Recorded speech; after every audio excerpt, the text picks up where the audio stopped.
Hello दोस्तों, आप सबका स्वागत है हमारे YouTube channel knowledge in Pankaj में। मेरा नाम है पंकज बिष्ट और आज मैं आपको नया टॉपिक नंबर सिस्टम पढ़ा दूंगा। तो सबसे पहले बात करेंगे इस नंबर सिस्टम में होता क्या है और नंबर सिस्टम में कौन कौन सी संख्याएं आती है। तो सबसे पहले हम जो नंबर सिस्टम में आपकी संख्या आती है तो उसके बारे में बात करते हैं। तो सबसे पहले संख्या आती है आपकी प्राकृतिक संख्या, जिसको हम इंग्लिश में नेचुरल नंबर कहते हैं। नेचुरल नंबर जो होते हैं हमारे 1, 2, 3, 4, 5 दैट इज करके इंफिनिटी तक होते हैं। नंबर सिस्टम में जो नेचुरल नंबर होते हैं 1 से स्टार्ट होते हैं। अब उसके बाद जो संख्याएं आती है उसे कहते हैं हिंदी में पूर्ण संख्या या होल नंबर। होल नंबर में क्या होता है, नेचुरल नंबर की तरह ही आपकी संख्या होती है, बस उसमें एक जीरो बढ़ जाता है। तो होल नंबर कहां से स्टार्ट होगा, 0, 1, 2, 3 से लेकर डैट डैट डैट आपके इंफिनिटी तक। ये होता है हमारे नेचुरल नंबर और होल नंबर। उसके बाद जो आते हैं हमारे मेन इंटीजर्स आते हैं। इंटीजर्स को हम कैसे डिफाइन कर सकते हैं कि पॉजिटिव इंफिनिटी से लेकर नेगेटिव इंफिनिटी को ही इंटीजर्स कहते हैं। जैसे एग्जांपल के लिए आप लोग ले सकते हैं, जैसे -2 से लेकर +2, जैसे -2, -1, 0, 1, 2, 3। इसका मतलब कहां से कहां तक, माइनस के इंफिनिटी से लेकर आपके कहां तक होता है, प्लस के इंफिनिटी तक। ये होते हैं आपके इंटीजर्स। जो इस नंबर सिस्टम में मेन टॉपिक होता है हमारा प्राइम नंबर, जो इससे बहुत सारे क्वेश्चन आपके सॉल्व भी होते हैं और पेपर्स में बहुत सारे एग्जामों में इसके बारे में पूछे भी आते हैं, जिसका नाम है प्राइम नंबर यानी अभाज्य संख्याएं। प्राइम नंबर वो संख्याएं होती हैं जिनका टेबल केवल जिनका डिवाइड केवल अपने ही टेबल से जाता है। जैसे एग्जांपल के लिए बात करते हैं 2, 3, 5, 7, 11, 30, यानी जो जैसे 3 और 2 केवल अपने ही टेबल में आएंगे और किसी टेबल में नहीं आएंगे, केवल 1 को छोड़ के, 1 की हम टेबल नहीं गिनते। तो सबसे छोटा जो प्राइम नंबर होता है वो होता है आपका 2। ये सबसे छोटा प्राइम नंबर होता है। कभी कभार आपके क्वेश्चन भी बन जाता है कॉम्पिटिशन एग्जामों में कि आपका सबसे छोटा प्राइम नंबर क्या होता है, तो हमारा सबसे छोटा प्राइम नंबर होता है आपका 2। और तो प्राइम नंबर वो होते हैं जो केवल अपने ही टेबल में आते हैं। जैसे आपके मैंने एग्जांपल में दे दिया आपको, जैसे 2, 3, 5, 7, 11 डैश डैश करके आपके इंफिनिटी तक। तो और ये बात भी आपको ध्यान रखनी पड़ेगी कि 1 से लेकर 100 तक प्राइम नंबर कितने होते हैं आपके, 25 होते हैं। कभी कभी आपके क्वेश्चन बेस टाइप से बिजनेस में भी बोल सकता है, जैसे कि आपके 1 से लेकर 100 तक के बीच में कितने प्राइम नंबर होंगे। तो वहां आपको ऑप्शन दे देंगे 24, 23, 25, 26। तो हमारे कितने होते हैं, 1 से लेकर 100 तक होते हैं हमारे 25 प्राइम नंबर। ये होते हैं हमारे 1 से लेकर 100 तक हमारे कितने नंबर होते हैं, प्राइम नंबर 25 होते हैं। और इसके अलावा 1 से लेकर 50 तक जो हमारे प्राइम नंबर होते हैं वो होते हैं हमारा 15 प्राइम नंबर होते हैं। जैसे 1 से लेकर 15 तक और 50 तक यानी 15 प्राइम नंबर होते हैं। उसके बाद आता है हमारा भाज्य संख्या, कंपोजिट नंबर। ये ऐसे नंबर होते हैं जैसे 4, 6, 8, 9, 10, यानी इनकी जो टेबल आती है ये 2 या 2 से अधिक संख्याओं से डिवाइड हो सकते हैं। जैसे 4 के मल्टीपल फैक्टर कितने होंगे आपके, 2 इंटू 2, 4 और 1 होंगे आपके फैक्टर। उसी प्रकार जो आपके कंपोजिट 6 का फैक्टर क्या होगा आपके, 2, 3, 6 या ये होंगे आपके फैक्टर। इसी प्रकार कंपोजिट नंबर वो होते हैं जिनके 2 या 2 से अधिक फैक्टर हो सकते हैं। जैसे आपको मैंने एग्जांपल बता ही दिया है, 4 के कितने हो सकते हैं, 2, 4 और 1, तो ये आपके इसके 3 फैक्टर हो गए। इसी प्रकार आपका 6 हो गया, 6 के कितने हो सकते हैं आपके, 2, 3 और 6। ठीक है, ये हो गया आपका कंपोजिट नंबर जिनके 2 या 2 से अधिक फैक्टर हो सकते हैं। अब बात करते हैं को-प्राइम नंबर, जिसको हम बोलते हैं सहअभाज्य संख्या। सहअभाज्य संख्या क्या होती है, ऐसी 2 संख्याएं जिनके बीच में केवल एक कॉमन होता है। यानी जैसे आपका एक नंबर 3 है, दूसरा नंबर आपका 5। इन दोनों में आपका जब आप इनका फैक्टर करते हो तो आपका इनका फैक्टर में क्या कॉमन आएगा, 1। कॉमन क्या आता है इसका, कॉमन क्या आएगा आपका इसमें, 1। जब भी आपका इसका कॉमन अगर 1 आता है तो उसे को-प्राइम नंबर बोलोगे। उसी प्रकार 5 और 7 का जब आप फैक्टर करते हो तो उसमें 5 का 5 और 7 का 7। तो इसमें कॉमन क्या है आपका, 1 आ रहा है, इसका मतलब ये कौन सी संख्या हो जाएगी आपकी, कोप्राइम संख्या है। तो ये इस प्रकार से हमारी क्या होती है, कोप्राइम संख्या होती है। अब जो आपके एग्जाम में बहुत आएंगे, जैसे मानिए परिमेय संख्या यानी रेशनल नंबर, इसको क्या कहेंगे हम, रेशनल संख्या को हम p/q की फॉर्म में जिसको लिख सके उसे हम रेशनल नंबर कहेंगे। जैसे हमारा 3/5, 5/7, 7/8, ये आपके रेशनल नंबर हो गए, जिनको हम p/q के ऊपर यानी अपॉन में जिन संख्याओं को लिख सकते हैं उन्हें हम रेशनल नंबर यानी परिमेय संख्या कहेंगे। उसके अलावा इसके बाद एक होती है आपकी अपरिमेय संख्या। ये कौन सी संख्या होती है, अपरिमेय संख्या वो होती है जिनको हम p/q के रूप में नहीं लिख पाएंगे, जिनको p/q के रूप में नहीं लिख पाएंगे उनको हम क्या कहेंगे, prime number, non rational number कहेंगे। तो जैसे आपके क्या हो गए, √3, √5, √11 और 5, आपके जितने भी अंडररूट वाली जितनी भी वैल्यू है सब आपकी नॉन रेशनल नंबर यानी अपरिमेय संख्या कहेंगे। तो ये हो गए हमारे अभी हमने बात चर्चा की है कि जो नंबर सिस्टम में नंबर कौन से होते हैं। अभी सबसे पहले हमने पढ़ा natural number, whole number, integers, prime number, composite number, coprime number, rational number और नॉन रेशनल नंबर। तो आप लोग इसको एक बार नोट कर लीजिए। तो चलिए दोस्तों, अब हम बात करते हैं यूनिट डिजिट के बारे में।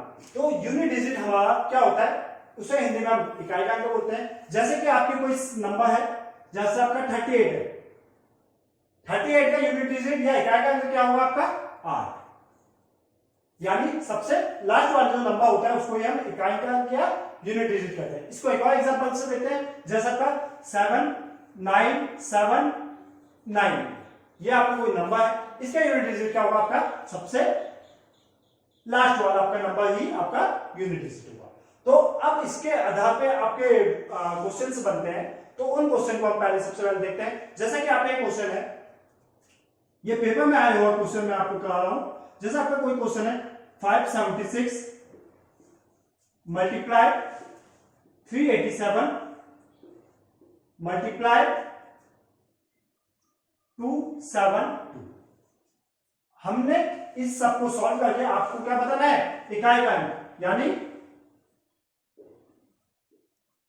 यूनिट डिजिट बताना है। तो इसको हम सबसे पहले क्या करेंगे, जो जैसे आप मैंने क्या कहा सबसे लास्ट वाला अंक को ले लेना हमने। जैसे 576 में हम किसको ले लेंगे, 6 ले लेंगे, मल्टीप्लाई का साइन तो मल्टीप्लाई लगा देंगे। उसके बाद हमने क्या लेना है, 7 को लेना है, इसमें हम क्या ले लेंगे आपका 7 ले लेंगे। उसके बाद मल्टीप्लाई का साइन, फिर जो इसका 272 में सबसे का यूनिट डिजिट क्या होगा आपका 2, तो उसको ले लेंगे।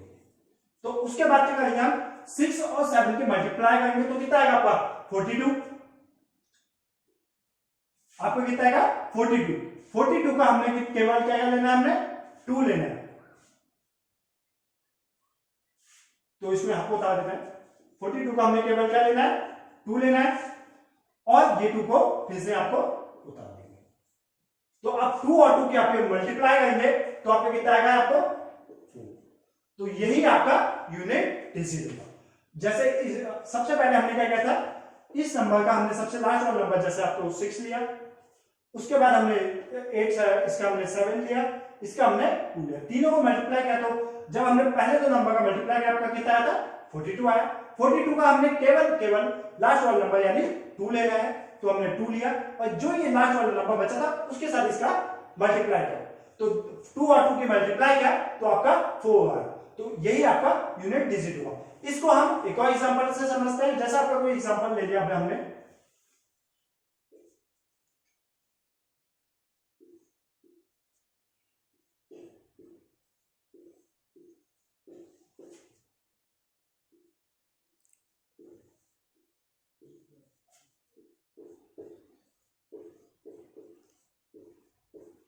जैसे कि आपका एक क्वेश्चन एक ये है, तो सबसे पहले हमने क्या किया है, इसका भी हम जो लास्ट वाला नंबर है उसको लिख लेंगे 7, इसका भी हम सबसे लास्ट वाला नंबर 7 ले लेते हैं। उसी प्रकार इसका भी लास्ट वाला नंबर क्या ले लेंगे हम 8, और उसका भी कितना ले लेंगे हम 7। तो ठीक है, तो पहले हम दोनों ने इन दोनों को मल्टीप्लाई किया, तो इन दोनों को मल्टीप्लाई करके कितना आएगा आपका 49। तो 49 का हमने केवल कितना लेना है 9 लेना है। उसी प्रकार हमने 8 और 7 की मल्टीप्लाई की तो आपका कितना है 56। तो 56 आया, तो 56 का केवल और केवल हमने कितना लिखना है 6, जो कि आपका यूनिट डिजिट है। इन दोनों को हमने इज इक्वल टू में लिख देना है। अब 9 और 6 इन दोनों के बीच में आपका क्या है साइन, आपका मल्टीपल क्या है, तो मल्टीपल का साइन लगा देंगे इंटू 6। अब 9 इंटू 6 करेंगे तो आपका कितना आएगा आपका यहाँ पर 54। तो हमने क्या करना था यूनिट डिजिट के बारे में बताना था, तो इसका 54 का यूनिट डिजिट कितना होगा केवल हमारा 4। तो आंसर कितना गया हमारा 4। यानी हमने 3897 मल्टीप्लाई 5687 मल्टीप्लाई 3898 मल्टीप्लाई 5737 का मल्टीपल किया और इसका यूनिट डिजिट निकाल तो हमारा कितना आंसर आया 4। तो आप लोग इसको एक बार नोट कर लीजिए। तो चलिए दोस्तों, अब हम यूनिट डिजिट को अब कुछ और एग्जांपल के द्वारा हम समझते हैं। जैसा आपका एक क्वेश्चन है 9897 plus 92186 plus 9111 plus 9817 multiply 91268 into 9111। जैसे इस पूरे नंबर को हम देख के ही आपको डर लग जाएगा, तो हमने इसका क्या निकालना है यूनिट डिजिट, मतलब इकाई का अंक निकालना है। तो जैसा मैंने पहले क्या बताया, आपको बस केवल लास्ट वाला नंबर लेना है।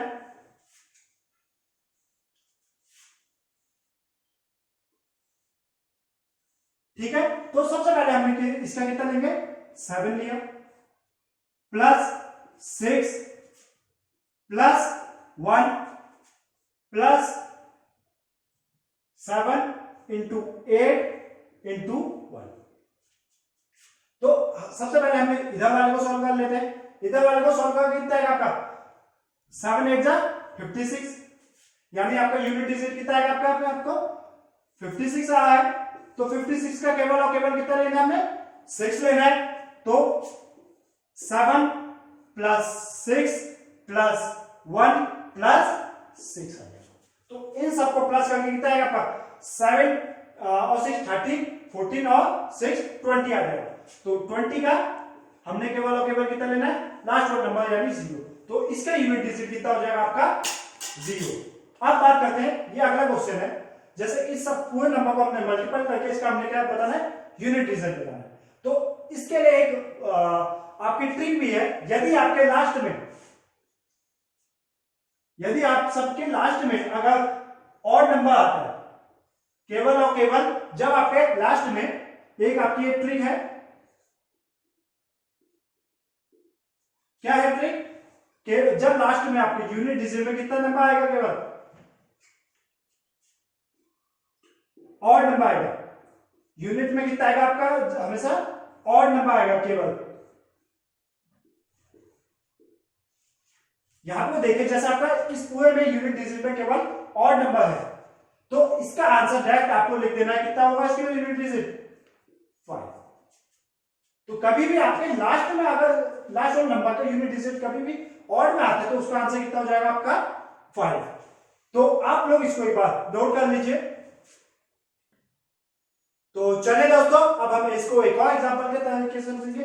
अगर हम ये आपका क्वेश्चन है तो हम लोग ने क्या करना है, जो इसका लास्ट वाला नंबर है उसको ले लेना है सबसे पहले हमने। तो इसका 8 ले लेना है प्लस 6 माइनस 9, इन सबको प्लस करेंगे। 8 और 6 कितना 8 और 6 आपका 14, 14 और 6 20, 20 माइनस 9 तो आपको कितना आएगा 11। तो 11 का हमने यूनिट डिजिट कितना होगा आपका 1। तो आपका यूनिट डिजिट कितना हो गया 1। अब इसी प्रकार हम एक और क्वेश्चन देखते हैं। 9768 प्लस 3876 माइनस 3876 प्लस यानी माइनस 3879, ये आपकी यूनिट डिजिट है। तो इसको आप प्लस लिख लीजिए। तो हम लोग ने क्या करना है, इसका यूनिट डिजिट मतलब लास्ट वाला अंक लिखना है। तो क्या करते हैं हमने पहले सबसे पहले 8 लिखा, इसका प्लस 6 फिर माइनस का 6 प्लस 9। तो अब क्या हुआ, जैसे आपको दिखा है ये प्लस के 6 से माइनस के 6 से आपका कट जाएगा। 8 और 9 कितना होगा आपका 17। तो 17 का आपका 7 क्या होगा आपका यूनिट डिजिट। तो ये आपका आंसर हो चुका है। तो आप इस चीज को नोट कर लीजिए। चलिए दोस्तों, आज की वीडियो यही समाप्त होती है। अगर आपको हमारा वीडियो यानी यूनिट डिजिट या नंबर सिस्टम का आपको समझ में आता है तो प्लीज हमारे चैनल को सब्सक्राइब कर देना और वीडियो को लाइक कर देना और ज्यादा से ज्यादा शेयर करना। और जिस पार्ट में आपको कहीं पर कंफ्यूजन होता है तो प्लीज कमेंट बॉक्स में आपको लिख के बता देना, जिससे मैं आपको अगली वीडियो में उस प्रॉब्लम को दूर कर सकूं। आप सबका देखने के लिए बहुत बहुत धन्यवाद।